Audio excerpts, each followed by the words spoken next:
Hi everyone, Paul Seymour, and what I'm doing today is reshooting a video that I did a few months back. I have some better video making equipment, so I always wanted to make this one look a little better because it was one of the first ones I did. And it's to answer a question I get a lot as a Beachbody coach, which is, what do I need to get started to do P90X in my home? So what I'm going to do is real quick show you what I have in my house, what I use.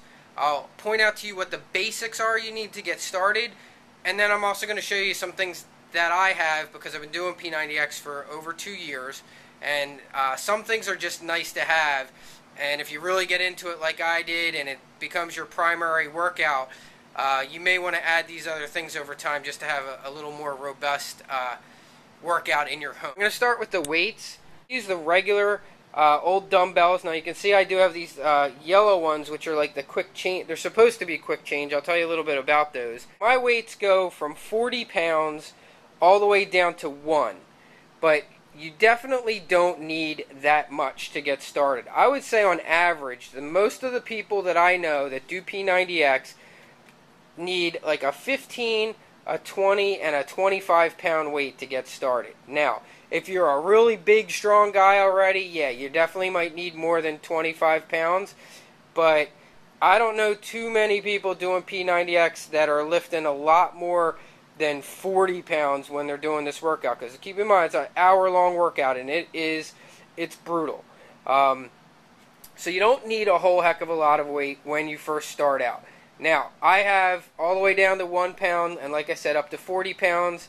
And I also have these like weights that were supposed to be quick change. Now I'll show you a quick thing with these, why I didn't really care for this set. And if you're going to look for something like that, the best ones I've ever seen out there are those Select Tech weights. They change fast.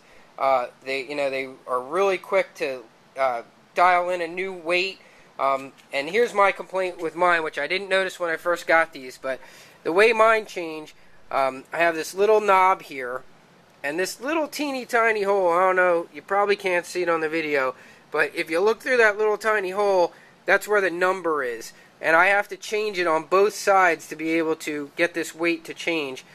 And it's, one, hard to see, and two, sometimes it doesn't like lock into place. Mine just kind of spins, and you don't always get the exact number you're looking for. And in P90X, sometimes you're going fairly quickly from one exercise to another, and these didn't cut it. Now, I've seen similar weights to this that have like a pin that pulls in and out, and they're much quicker than what I have. These are like one of the first generation of quick change weights that really weren't very quick. So if you're gonna get something like that, just play with it and make sure that you're going to be able to change the weights relatively quickly. Because those are definitely not fast enough. So I actually only use them because my weights go from 35 down to 1s, and I never bought 25 pounders, so I use those as my 25s for my set. But I really don't use them as far as changing much. And those are my 40s because those are what go up to 40 pounds for me. So those extra casings you see over there are how I make those get up to 40 pounds. Push-up stands. Do you need them? No, you don't need them. Are they nice to have? Absolutely. They are great if you're going to be doing P90X. Now, these that I'm showing right here are the Tony Horton push-up stands. Tony designed these. They are by far my favorite push-up stands. Next to them, I have the Seal push-ups that you see on TV. I like them. I do not like them as much as the Tony Horton push-up stands. Absolutely love the Tony Horton stands. And you'll see other ones out there. Here's a set that came with a yoga set that I had. They're just foam blocks, and with foam in between them and steel rods running through them. But those have worked great for me too. I actually used those when I very first started, and they got the job done for sure. But if you have the money to spend and you want to get what I think is the best push-up stand on the market, you definitely want those right there, the Tony Horton push-up stands. You will definitely need a yoga mat. You're going to want this for sure. You're going to use it for your yoga days, for your X stretch days, but you can also use it for all your workouts, depending on what you have to work out on. you may end up using your yoga mat as your flooring. Now, here is one of the items that you don't have to have, but is really nice to have, which is, if you look at my floor, you see I got rubberized flooring down. If you see, it's got like little, fits together like a little jigsaw puzzle. You can see the little lines there. They come in packs of about 6. For about 20 bucks, you can get 6 pieces, and that's what I started out with 6 pieces. And then as time went on, my wife and I would buy another pack and just add to it. So we pretty much covered the majority of our workout area down here with rubberized flooring.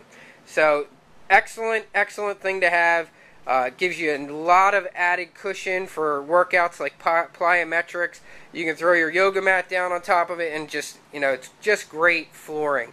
Highly recommend it. If you're working out in a basement, got a hard cement floor or hardwood floors, this is a great way to go. And even if you can't leave it down all the time, like we have, if you only buy like 6 pieces, it's 6 pieces a little bigger than a yoga mat, but it's easy to, unhook them because they're just little puzzle pieces. Take them apart, throw them in a closet, and put them away. Do you have to have a chin-up bar to do P90X? No, you don't have to. You can use resistance bands, but the chin-up bar is definitely nice to have. And as this is what you're shooting for, is to eventually be doing chin-ups. I built my own. I work out in my basement, so I went to the local hardware store, got galvanized steel piping, some 90-degree ends, and some end caps, and just made my own. And for about $22, I think was what that worked out to. I built my own. Works out great. Been very happy with it. Beachbody makes a really cool one called, I think it's called the Jungle Jam. Fits in the doorway and kind of locks into a doorway. My only complaint with that is you got to have the right doorway. I did have that, and unfortunately my doors are like right up close to walls. And if your door is very close up to a wall, it may not fit into your doorway, and that was the problem I had with that. The other thing was, in my basement, which ended up being my primary workout area, I don't have any doors at all, so there was really no way for me to hook that up at all. The next thing would be the resistance bands. The resistance bands are great. The thing I would tell you with the resistance bands is buy the Beachbody resistance bands.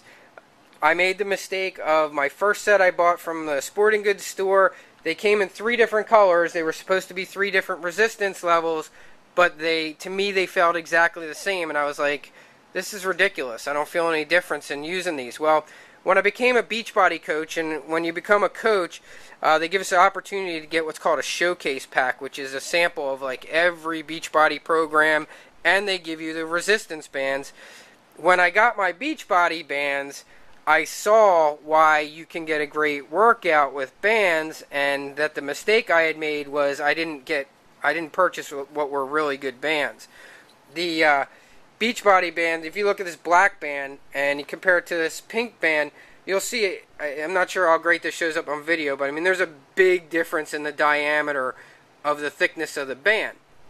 The bands that I bought from my local sporting goods store were supposed to be like 10, 20, and 30 pound resistance, and they all looked exactly the same. They were just different colors. They felt exactly the same. So make sure you don't fall into that trap, and if you're going to get the bands, definitely get a good set of bands, and I can highly recommend the Beachbody bands. You're going to need a chair and something to do your video, to play your video on. Now, when I started out, I just used one of those little portable DVD players, and as we progressed, we got a real nice DVD player and a little larger screen TV, but also not something that you have to have, but it is nice to have if you have the space and you can put it in. It's great to have. And then the only other thing I added for Kempo, I have a friend who is a karate instructor, and he got me one of these Wave Master bags, so that when I did the Kempo karate, I actually had something to punch and kick, which to me just made it a little more fun, but also not something you have to have, just something that's nice to have. So that's it. I'm going to end my video here because I'm right at the end of the time for YouTube for posting this on there. And actually, I may even have to edit a little bit of this, but that's it. That's my P90X gym, and I hope that answered any questions you might have on what you need, and have a great day.